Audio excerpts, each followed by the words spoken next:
முனுசாமிக்கு போக்குவரத்து துறை டிரைவர் இன்னும் ஒருத்தர கால் விட்டு அப்பா என்ன நினைச்சுக்கா குடி பார்ப்போம். கடை கையப்பிடி கையப்பிடி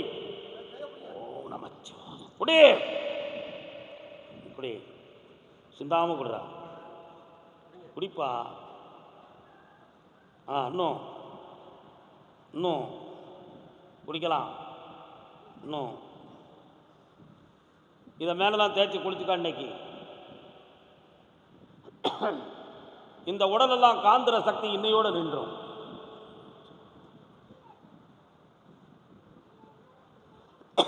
உன் கடன்லாம் தீந்துடும். இந்தா இன்னையிலிருந்து வருமானம் பெருகும். கடன் தீரக்கூடிய வழியை நான் கூட்டி தந்துடுறேன். இந்தா கடன் தீரும். வர வைக்கணுமா? அதுக்கு தான் இப்போ வருமானத்தை வர வைக்கணும்னு சொல்லியிருக்கேன். அவன் மண்டையை திருத்தி வாங்கிட்டு தந்திருக்க வெட்டியாக்கி நல்லா இருக்கும்.